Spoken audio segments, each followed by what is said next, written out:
Yasudhanandana Brajajanarandana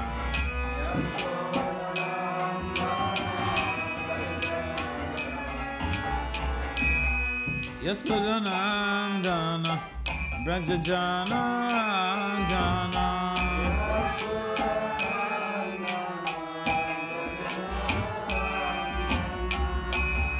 Yamunatera Vanachari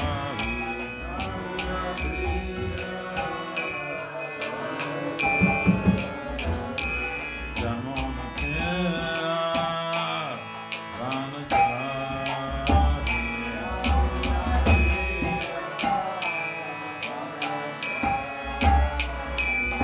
Hare Krishna Hare Krishna Krishna Krishna Hare Hare Hare Rama Hare Rama Rama Rama Hare Hare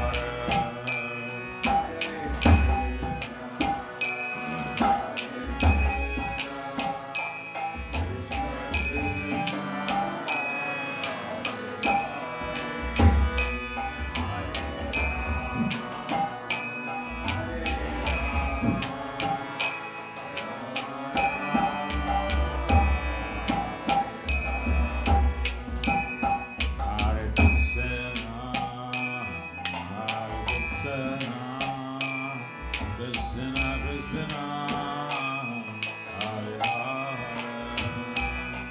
Hare Rama, Hare Rama, Rama Rama, Hare Hare.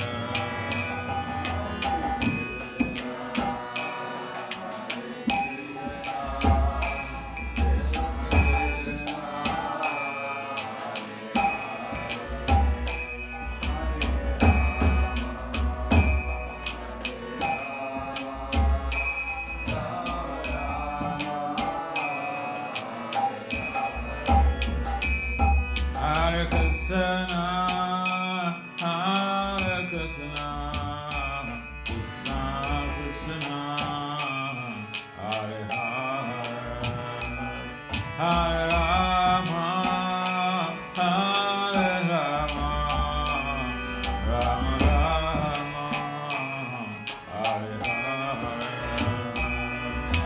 Hare Krishna, Hare Krishna, Krishna Krishna,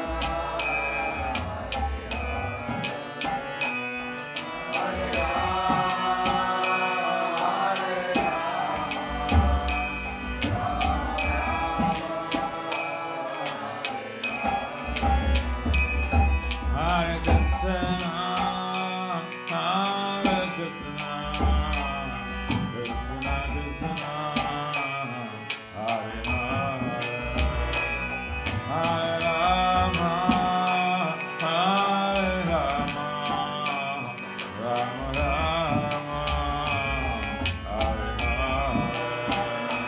Hare Krishna, Hare Krishna, Krishna Krishna, Hare Hare, Hare Rama,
Nitai, Jaya Gaura Nitai,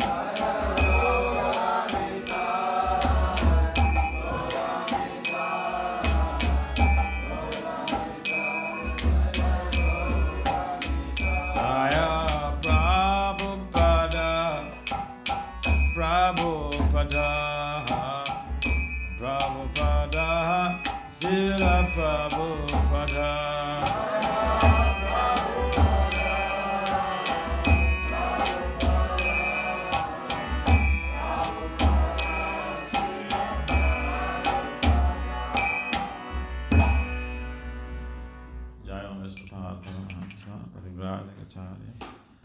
Astotra Satat Sisaman, the divine grace is Kampanacharya, Sila A.C.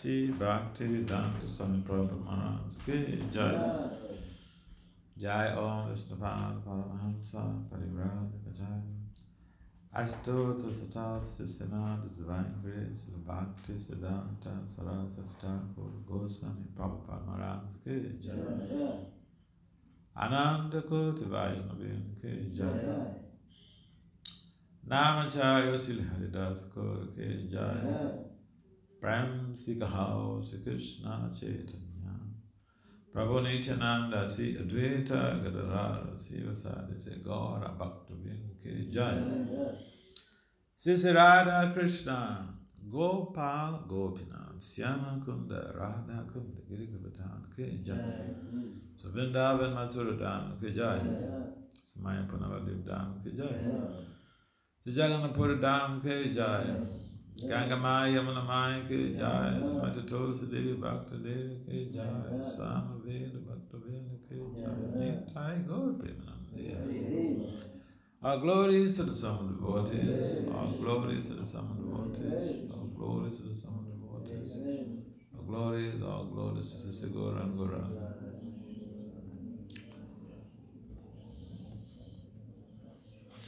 Om Namo Bhagavate Vasudevaya.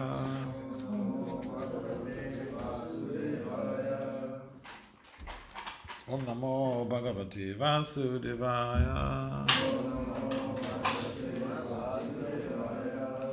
Om Namo Bhagavate Vasudevaya.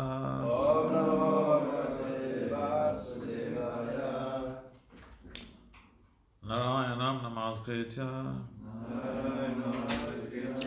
Naram Cheva Narottam Devim Saraswatim Vyasa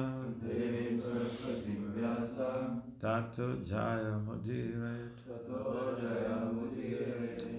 Nasta Praye Subhadresu Nityam Bhagavata Sevaya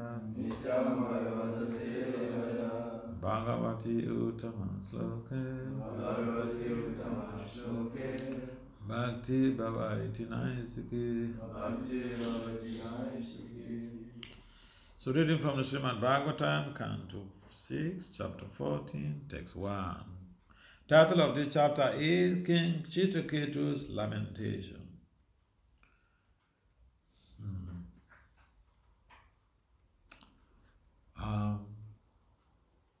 Is there some arrangement about translation? Translation? No, because everyone here understands English? Yeah. Oh, really? You too? Oh, good. Okay. All right, we are good to go.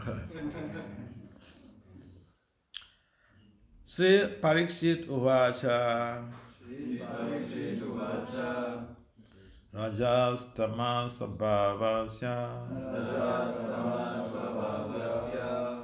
Brahman Vritrasya Papmanaha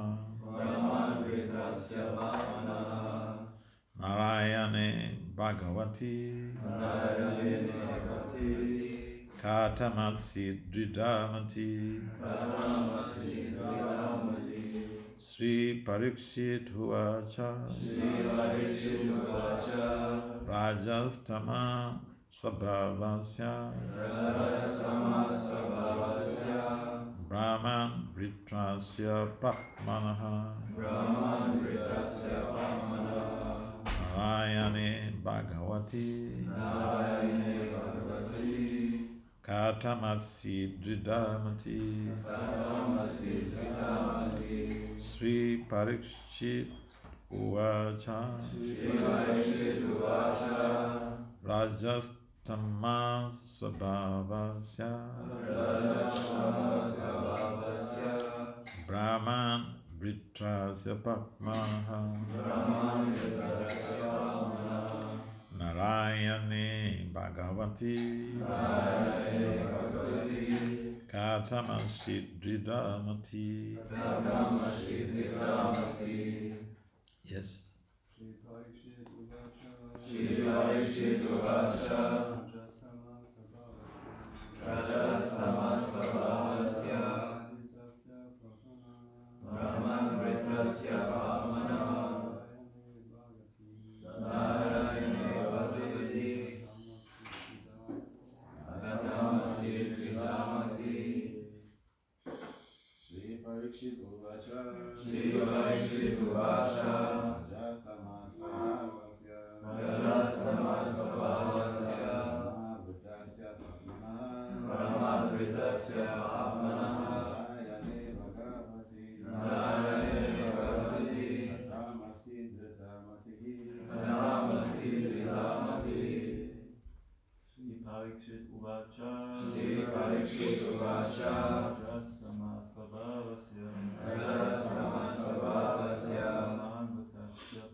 Ladies, our mothers,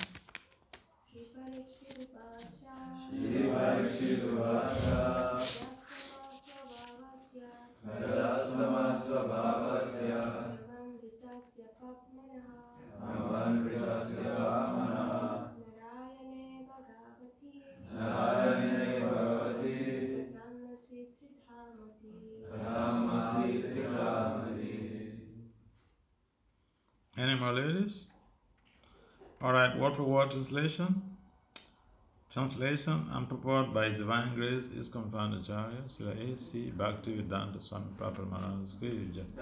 Srila Prabhupada Ki Jai. Srila Prabhupada Ki Jai. Thank you.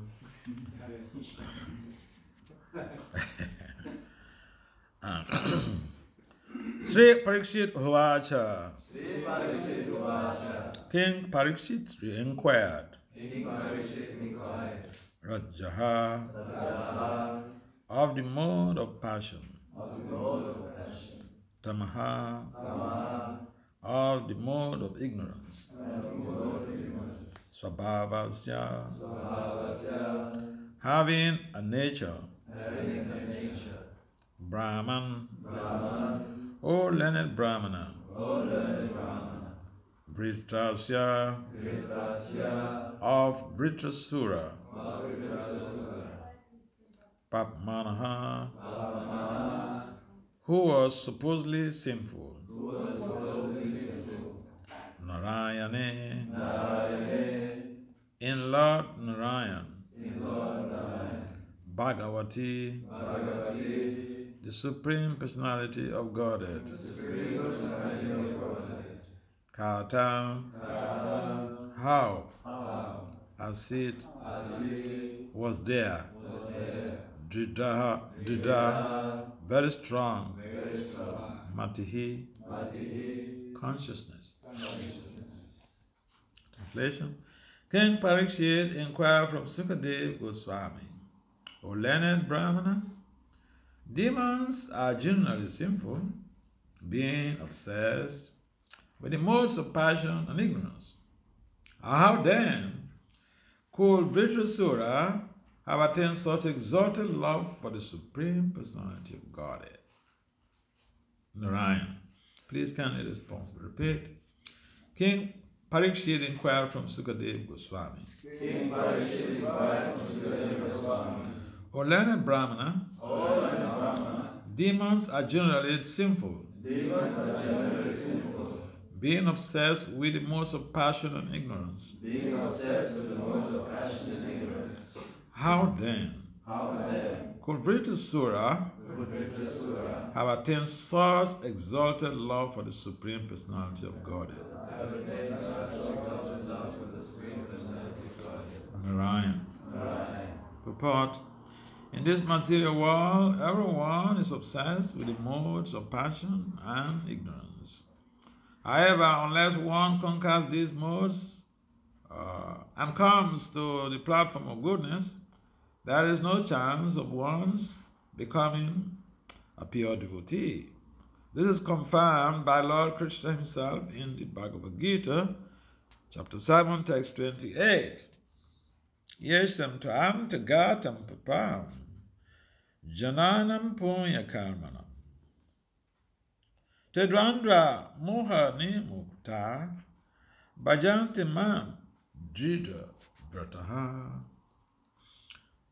Translation: persons who have acted piously in previous lives and in this life, whose sinful actions are completely eradicated, and who are freed from the duality of delusion, engage themselves in my service with determination. Since Vritasura was among the demons, Maharaj Parikshit wondered how it was possible for him to have become such an exalted devotee.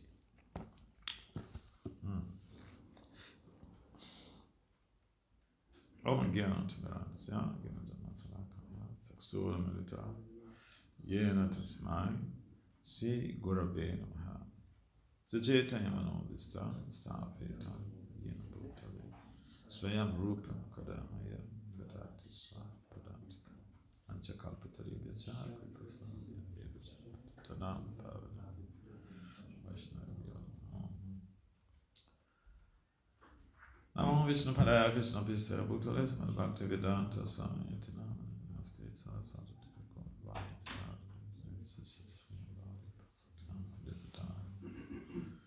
Vande Sri Krishna Chaitanya Nityananda Sahodita Gladaya Pusmavantu Chita Chaitanya. So, this text 1 is beginning with inquiries from Maharaj Parikshit. Maharaj Parikshit was listening to the narratives or the narration of Vritasura, being just an exalted devotee of the Lord. So he wondered, and this is what in India is very common. Someone sends you a message on WhatsApp or on Facebook and say, Maharaj, I have a doubt.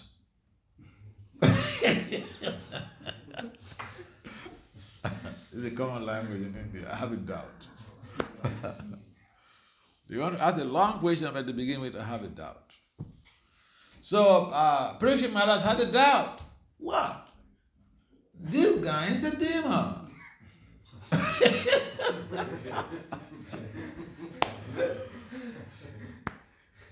How is it that all these wonderful attributes of devotional perfection are imbued in him? I want to understand. I'm confused. You know, in America, common ways that people expressing themselves in disagreement with what you say or getting some clarification is, Maharaj, I'm confused. So in different cultures, people have different ways to express themselves when they want to get some clarification, you know. In India, I have a doubt. In America, I'm confused. So, I don't know what is obtainable in Germany, yeah? So, Maharaj Parikshit was favored by the Lord because Sukadeva Goswami, the learned Brahmin, perfected soul, he was perfected right from the womb. He was in the womb for how many years? 16 years. Is it true? Do you agree with what he said? No. Why? Why you agree with him? You said 16 years he was in the womb. So you said you agreed with him. Why do you agree with him? Maharaj Parikshit was in the... No. Or you have a doubt? I have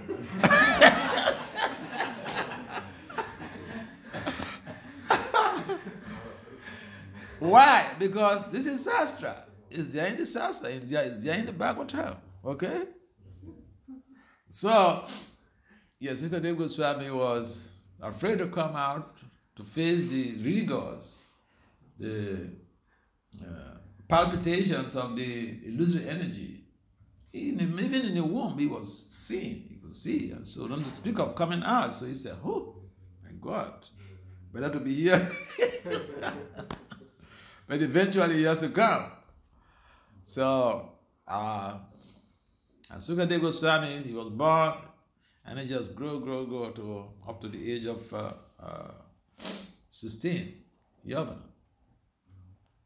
And then he walked out from the house, naked. A new baby now. Yeah, he walked out. But he's a youth. Because he stayed in the womb for 16 years. So all of those developments, they just come automatically when he was born. It's like a disease called progeria. Progeria is a disease where someone is born, by the age 15, he's already grown up, old and wean and start dwindling and then dies. But his case was not a progeria. It's just that he was in the womb for 16 years. And when he came out, he has to undergo that development to cover up. So, Parikshit was to die, and he was blessed with the presence of Sukadeva Goswami to narrate the Bhagavatam to him. So in their discussion, it came to this point, the story of Vritrasura, and so Parikshit has the opportunity to be able to clarify his doubts. Parikshit was speaking with his guru. Sukadeva Goswami was his guru. He was speaking with him. And again, we see it was face-to-face business, face-to-face interaction. No middleman inside.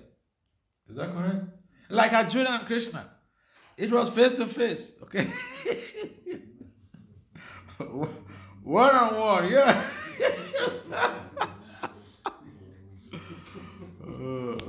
It's not that the guru has passed away. Okay, I'm a disciple of Prabhupada. Did you meet Prabhupada? No. What is that? Yeah, our system, because of the organizational structure, we have it that the devotee council in the beginning, he takes shelter of Prabhupada at least for the first 6 months. He chants Prabhupada's pranams. Then he makes some decisions who to align with amongst the spiritual masters, representatives of Prabhupada. It doesn't mean that someone comes today and he says, Prabhupada is my guru. He's our original father guru. But we need to work under the guidance of somebody. So Sukadeva Goswami was guiding Parikshit. He was going to quit his body in 7 days. So again, Parikshit was blessed. So-called chaos was actually a blessing because now, then he got to understand, I have 7 days more to live. What should I do with the rest of my life?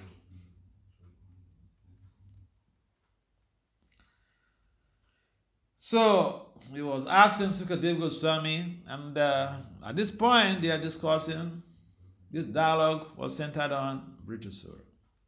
Vritrasura, in the Bhagavatam, is mentioned in previous chapter. It's mentioned how Vritrasura, it's actually Vitadara. Vitadara, heavenly beings. So, and he was very devoted to the Lord. Heavenly beings, Very difficult to be devoted to the Lord, because there is so much of enjoyment facilities. I mean, it's like someone has so much of opulence on this planet, it is very difficult to even have access to them to introduce Krishna consciousness to them. Not to speak of they becoming practitioners of Krishna consciousness. But Vidyadhara is a typical example. I mean, Chitraketu was a typical example of someone who was living in opulence, but he was still very much avowed devotee of the Lord, dedicated devotee of the Lord. Yes, there was so much of enjoyment on the as a Vidyadhara. There are so many women. The women in those realms, they don't get old, and they're superlatively beautiful. No matter how strong a brahmachari you are, it could be difficult.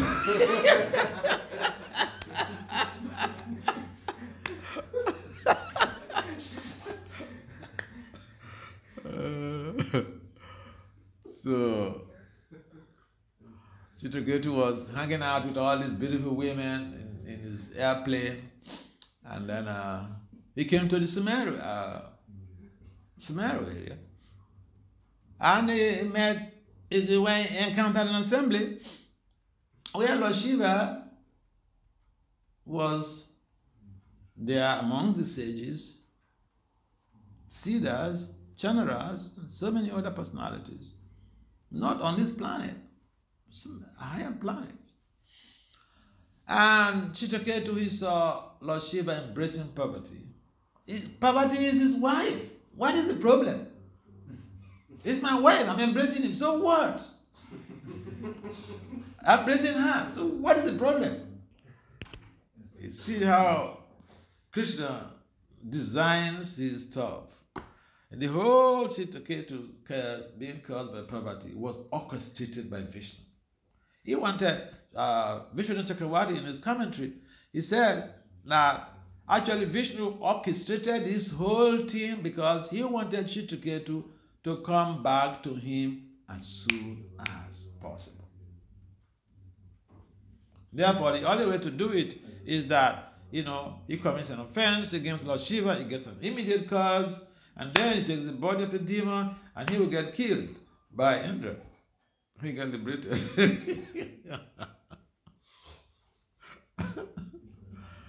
So, here, Maharaj Parikshit is making these humble inquiries to clarify his doubt. The point here is clarification of doubts.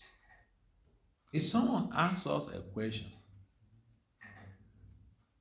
it means the person is intelligent. See, one of the things I studied when I was doing, for instance, my master's program was critical and creative thinking. And in critical and creative thinking, a paragraph of 5 sentences, your professor will ask you to generate like 35 questions in a paragraph of 5 sentences.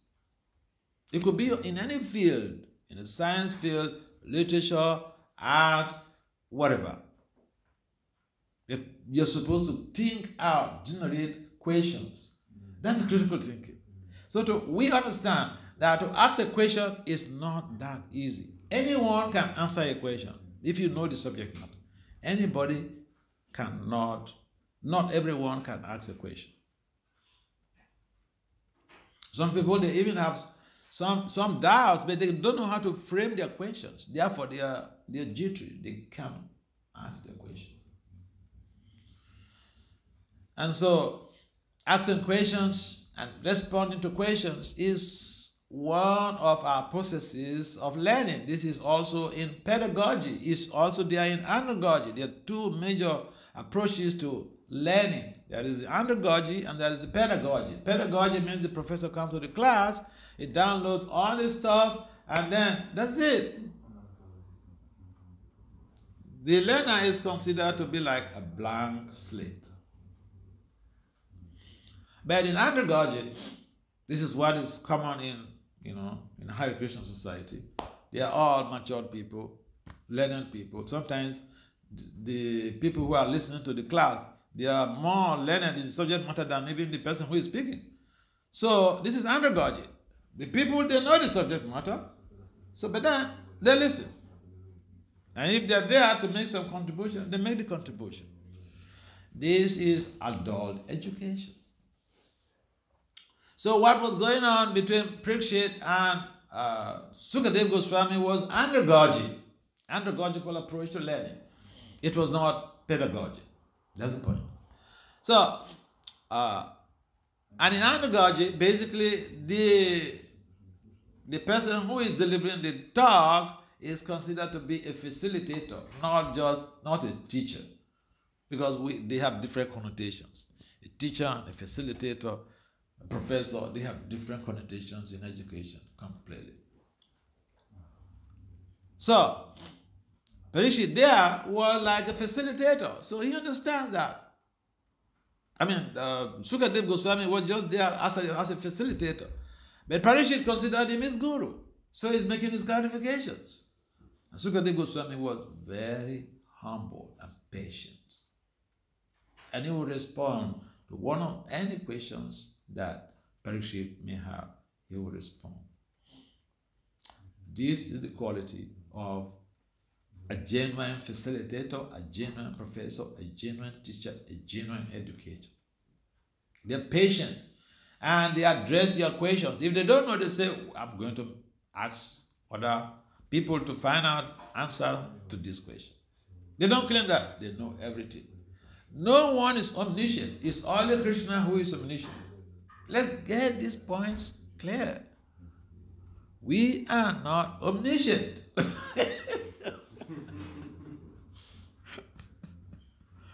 Krishna is. And the one who is empowered by the Lord is worshipped like the Lord himself. Because he embodies all those qualities, being able to deliver the good. So, essentially, the very concept of inquiries entails a lot of things. Because if you don't understand the subject matter, you want some clarification, that's a good point. If you don't understand the subject matter and you just keep mute, that is very bad. That is not encouraging in learning. And therefore, the very approach of Parikshit Maharaj in trying to get clarification to his doubts, this is authorized in andragogical learning process.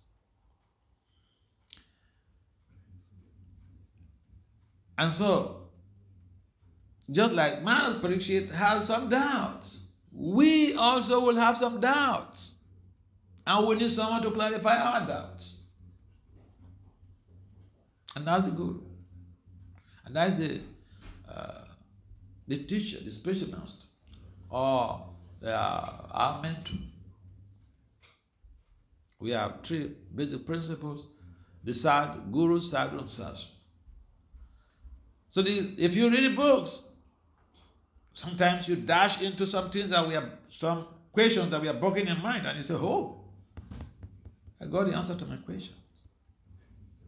And sometimes some devotee speaks, and you say, oh, he or she spoke exactly what I've been trying to figure out. I got it. Or you can ask direct questions from your mentor, the person who is guiding you, or your spiritual master. This is exactly what Parikshit Maharaj is doing. So Chitraketu, Vritrasura, he was so-called demon, but this is is a theater art.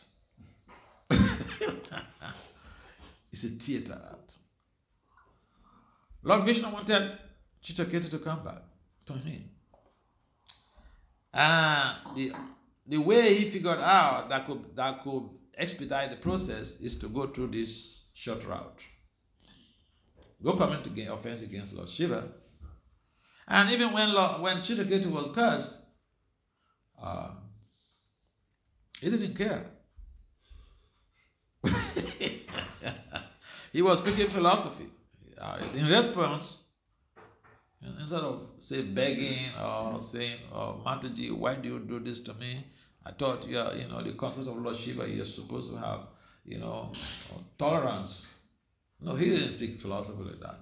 He said, "Yeah, I know. See, you live in a material world. We are impelled to act in certain ways, and the reactions also will come. So I get it."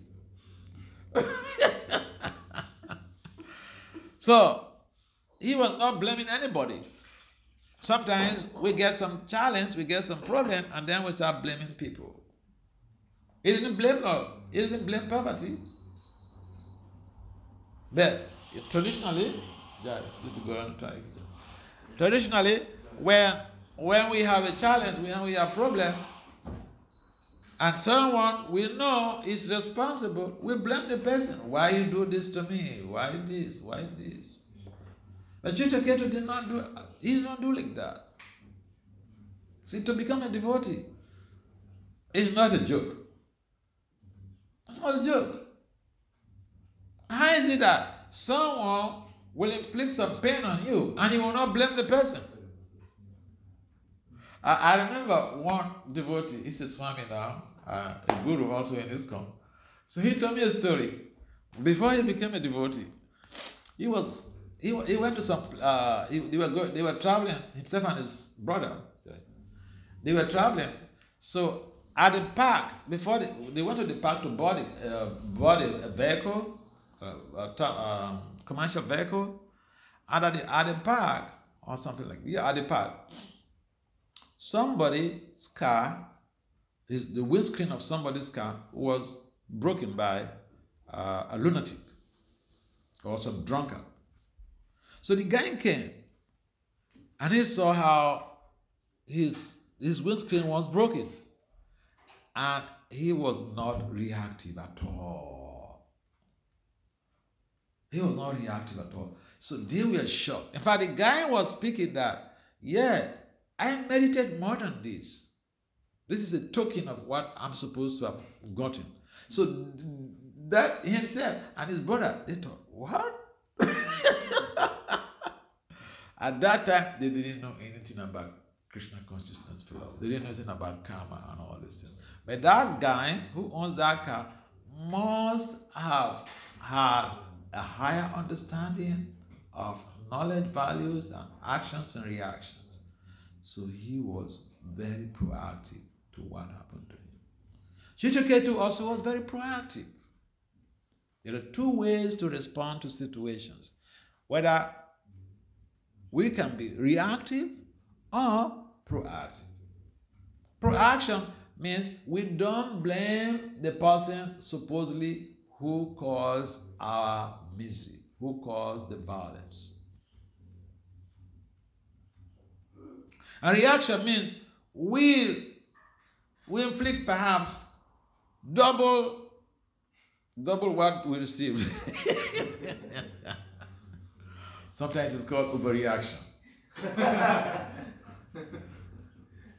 Yeah. So Chitraketu also demonstrated that proaction, and in general, people who are not imbued with saintly qualities, they are not proactive. They are always reactive. We see this in family life, in the communities. Parents to their children, no, they are not proactive. The parents, in most cases, they think it's not right. I can just be reactive all the time. The child does something silly, immediately they become reactive. But two wrongs cannot make a right.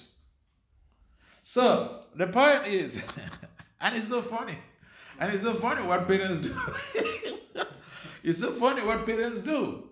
That, most parents, they think that being reactive is their birthright. No, but that is due to the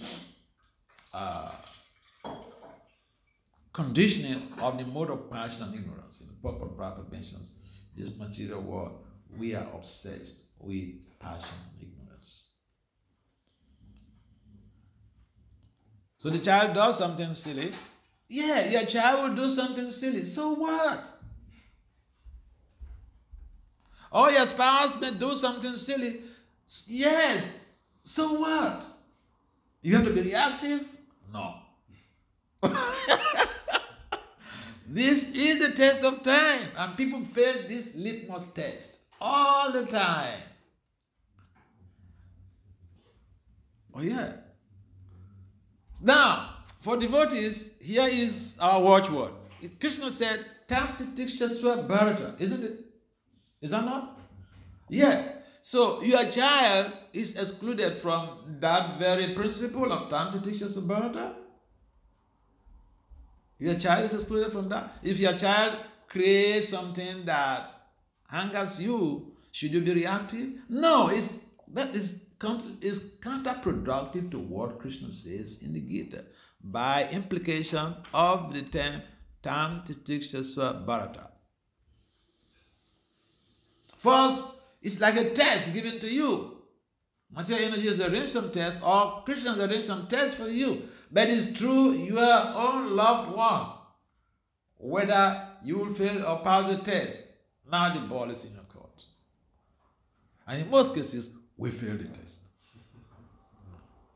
We get angry and spank and do this and do that. We think this is the way to correct the child. But no, you failed your test, your own test, you failed it.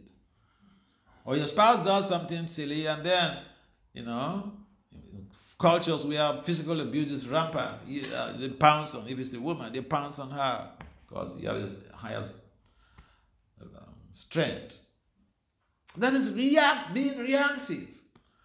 And so what we learn from Chitraketu's case, from the background of the story, is that when even he was cursed, he was proactive. He backed up himself with philosophy. He said, yeah, we live in a material world. This is expected. this is expected, yeah. We go from, 0 to 1 and back to 0 and like that. So there are a lot of implications in just one text, one chapter, and what about the whole of the Bhagavatam?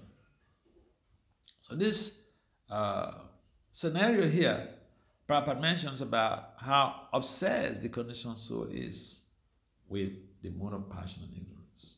And most of our activities are just controlled by Raja and Tamago, are under the influence of Raja and Tamago. And sometimes people are very proud out there. They say, I have a passion for it. I have passion for it. They're proud of it, They're obsessed with passion. But one has to cultivate devotional practices that will leverage the living entity or the embodied self to the platform of goodness. Then we can decipher between what is good and what is bad. Then we will be able to practice a culture of proaction. Then we will be able to align, subscribe, and practice the very conceptualization of tam titikshasva bharata. Otherwise, it's a joke, big joke. We must speak it, repeat it, preach it. But if someone does something to us, it's a different thing, we forget. Or sometimes we think, we didn't even think about it, that very statement is applicable to everyday reality, everyday interactions, how we respond to people's actions, how we respond to people's modus operandi and modus vivendi. Because we are obsessed with the mode of passion and ignorance, proaction becomes a far out thing. But in devotional life, we are blessed by the best. Lord Krishna has provided all of the ingredients, the necessary tools. We'll be given an opportunity. Prabhupada set up his movement in such a way that from the time we rise up, we cultivate sadhana that will enable us to come to that platform of goodness where we will proudly, without any strenuous effort, exude goodness. And we can act like Chituketu. Okay, no problem. I mean, you curse me, no problem. You curse me now? No problem. This is material world. I expected this.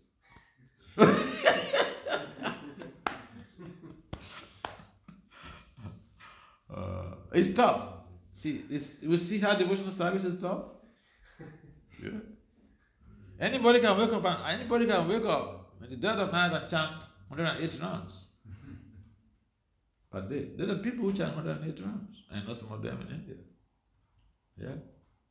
But you see how to become purified and really practice even one line of teachings of Lord Krishna in the Gita or in the Bhagavatam, or implement in any of these relevant stories, leelas we hear with the Lord and His devotees in our lives. So Chituketu, there are a lot of things we can learn from Chituketu's situation. And the doubts raised by Parikshit Maharaj, Sukadeva Goswami clearly delineates. Commentators like Vishwanath Chakravarti could also make that, a powerful input by bringing to bear how Lord Vishnu is the orchestrator of all these so-called cars of Chituketu to become virtuous. I think the other day someone was asking, about, how could, Indra be held responsible for this? Or why would Indra do this? Yeah, the Lord designed it, and He wants Chituketu to. He wants Pitasura, who was Chituketu in his previous life, became. So here's another point, that because we are devoted, it doesn't mean that if we come into offenses, that we will not get the reactions. No. Because we are devotees, we should know better. Just like an attorney or a public defender or a lawyer who goes to the court to advocate for litigants. It doesn't. If they commit offense, it doesn't mean that the judge will set them free. Even the cops will not set them free. They'll be indicted. So it doesn't mean because we are devotees, we are trying to be devotees, and then we go and commit some crimes or commit offenses against somebody, and we'll be exonerated. No, we'll get some response. So we see the case of Chituketu. He was a great devotee, and even Lord Krishna designed, Lord Vishnu orchestrated it. He arranged it for his offense. Okay, this is a really beautiful word. It's okay. Lord Vishnu orchestrated it. Why does Chituketu have to bear the consequence? We could say, Vishnu is the one who orchestrated it for him to commit this offense against Lord Shiva, to go and laugh at Lord Shiva embracing Parvati, and Parvati cursing him. Vishnu is the one behind it. Why should this man is just used as a tool? So why should he get the punishment? I mean, it's like the Brahmanas instructed King Indra to kill Vritasura, and Indra has to suffer some reaction. Come on, the Brahmanas instructed him. You see how dicey the material world is? Pada pada hi vi pada. Is it a place to stay? I don't think so, because Because everything is so dicey, you know. You got inspired to do something, you're not free from the reactions. You got instructed to do something, you're not free from the reactions. By even the Brahmanas. So we have to take advantage that what advantage are we going to take from this? The only way we can become deep obsessed from the mode of passion and ignorance is devotional service. And devotional service comes with a lot of scientifically based or scientifically proven positive side effects. Yeah, for instance, someone is chanting, it will help in minimizing mental health issues like stress, anxiety, depression. It has also been, I was mentioning this the other day, it has also been documented by some professors, some researchers, that the chanting helps to improve attention span, which is a prerequisite for high productivity and high performance, even in education, academic performance, and professional development. So this, we don't seek for this. Our intention is to chant and become perfected, to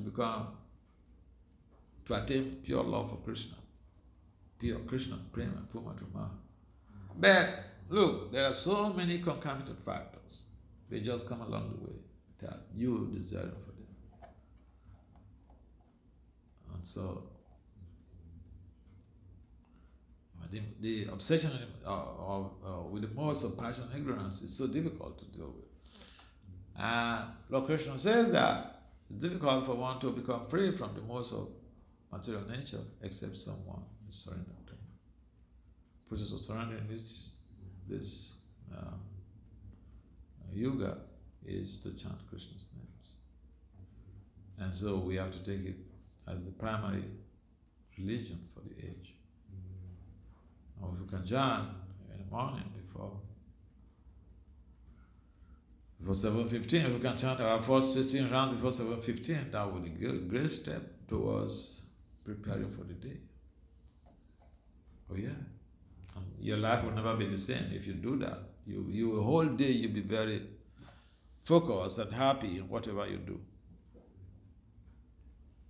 Obsession, modes of passion, ignorance will go away.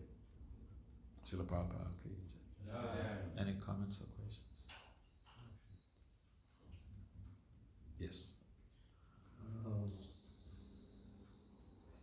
You were mentioning about Chitragate to be expecting to be cursed in the material world. Huh? You're mentioning about Maharaj Chitragate, he expected a reversal because it's the material world. Why, when we practice devotional service, we expect a good life in the material world? Yeah, you see, for the advanced devotee, they know that material world is pada pada hi vipada. In most cases, they realize it. And for some people, they have a misunderstanding. They think, we come to devotional service. Look, I've been suffering there too much, and so I come here. I think I should not have any disease. I should not have any headache. I should not.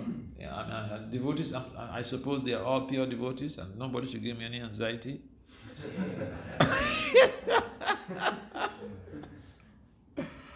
So I think this is over expectation.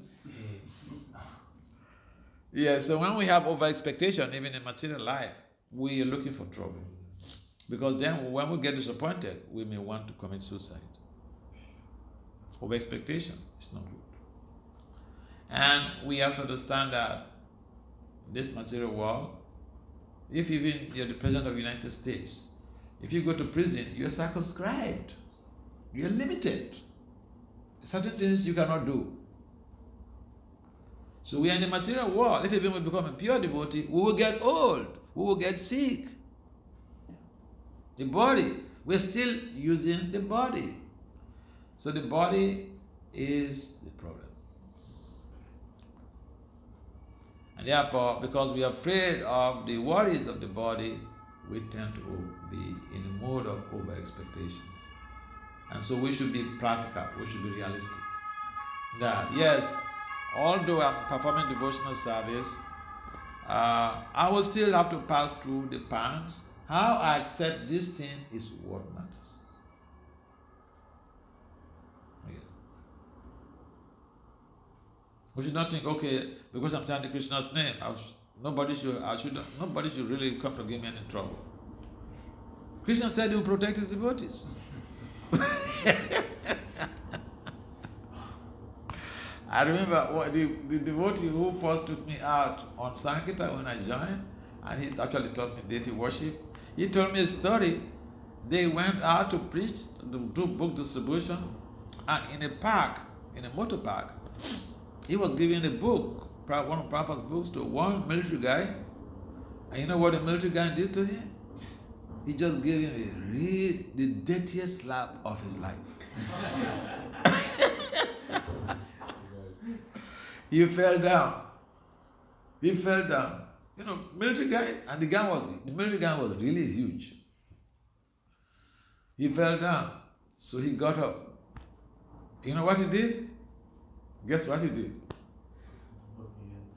He said, "Thank you, sir."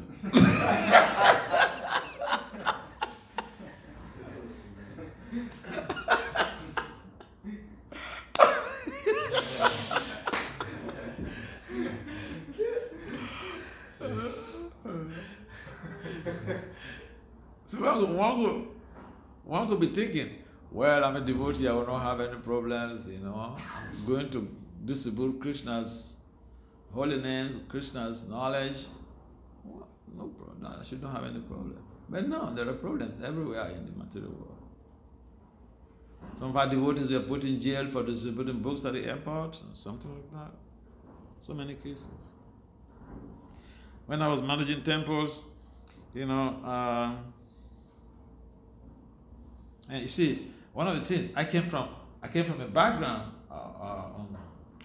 When I was a young man, I was working for the judiciary, and because of the manipulation in the judicial system, when expert lawyers come and they come to defend somebody who is even a criminal, there may be some discrepancies in the evidences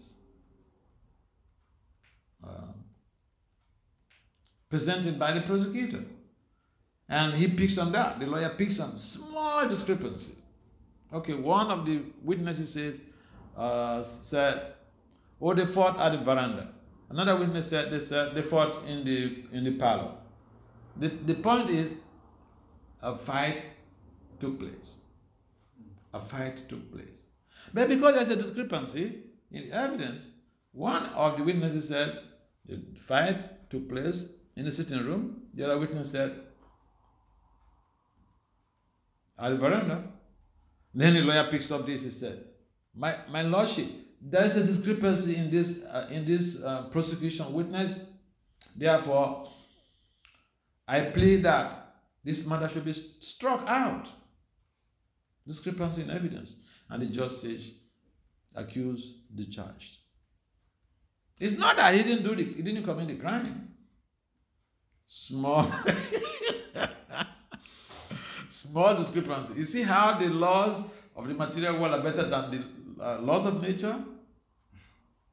Yeah, there could be some excuse, you can get out. If you have some expert guy who come to defend you. But the laws of nature proper says they are very stringent. No lawyer can manipulate anything.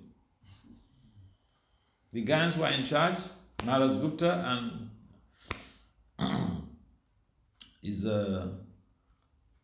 what's his name? Yamaraj and his people, no, you cannot manipulate.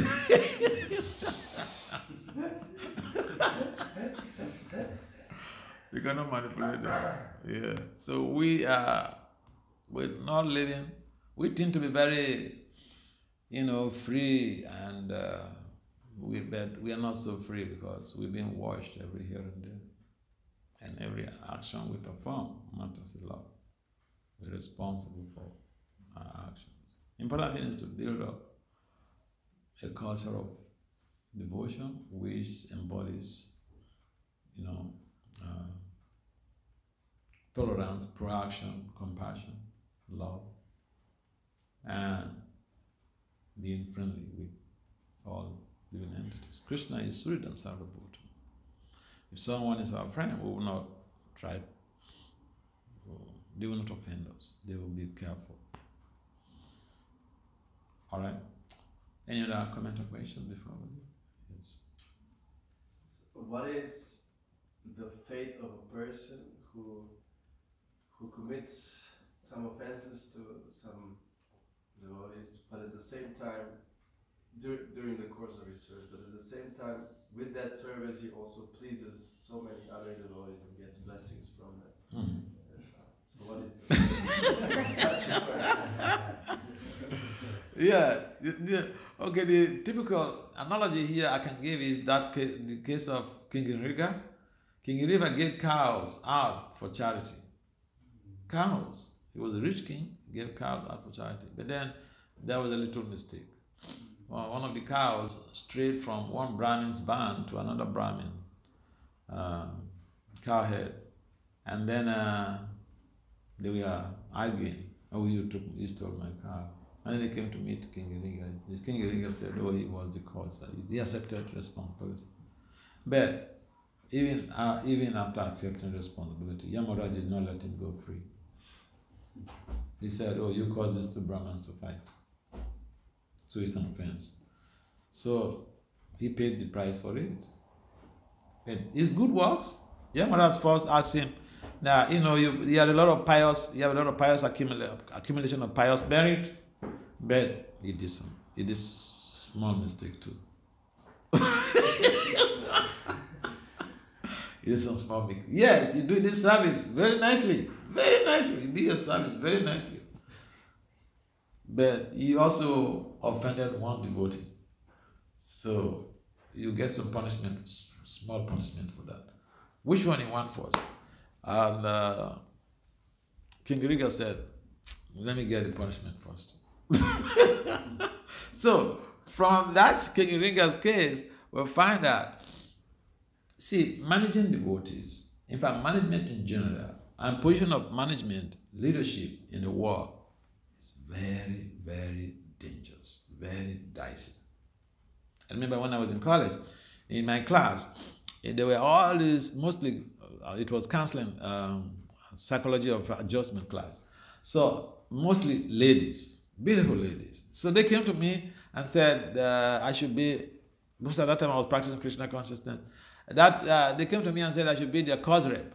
I said, no, on my dead body, I will never be the cause, this class cause rep. So they said, what? We beautiful ladies, we're coming to beg you to be our cause rep? That's what they told me.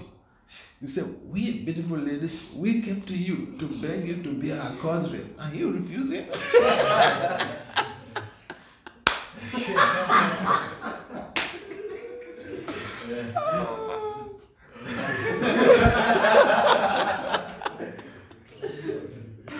So doing services is really, really very dangerous, The devotees who are doing services, other devotees should help them to cooperate, because it's a thankless service. It's a thankless service, and devotees should just cooperate. Because otherwise you put these devotees who are sacrificing their time, sacrificing their resources in helping to set things up, manage things, lead the community, you put them in anxiety, you put them into crossroads, you put them into problems. Yeah. Yes. Yes, you wanted to ask a question? I remember when I was, before I was aspiring Bhakti, when I did some sins or some offenses, they came very late, the reactions. But after I became a devotee, it's like within 24 hours, it must happen like this. Within 24 hours, really. When I do some little offenses to a devotee or something, it happened quickly. So my question is, how is that? Why is it like that? Yeah, that is good because it does not take you to the next stage. Then you also understand. You will not be confused. You will not be in confusion about what. Come on, I'm a good guy. Why am I so? Why is this happening to me? So I think that is the best reciprocation from Krishna, that you get some token of the reactions to what we do or the offense we commit to anybody. Because if we take it, if we are, for instance, we are not practicing, it might not come immediately. It might come after a long time, or even maybe after the next life, because then the thing just build up, accumulate in bed. In this life, for every devotee, for anyone who is serious, it's like a crash program. A crash program. A crash program means a course you're supposed to do and graduate in 5 years to get your degree. If you are doing a crash program on that, maybe you have to do it in 2.5 years or 3 years. So you have all of this coursework bunched, loaded. This is what we are passing through. So we may even seem to suffer more than the people, non-devotees out there. Other people out there, they are going their normal life. They are not in a crash program. They have to come back, several lifetimes and all those things. Yeah. So let's get these points clear so that we don't keep on lamenting. I've been a devotee for 20 years, 30 years, 10 years. Why am I still suffering? Why, Krishna, what is going on? I thought you said you're going to, pulverize all my sinful reactions. Yeah. We have to understand, we are on a crash program. Okay. Srila Prabhupada ki Jai. Srimad Bhagavatam ki Jai.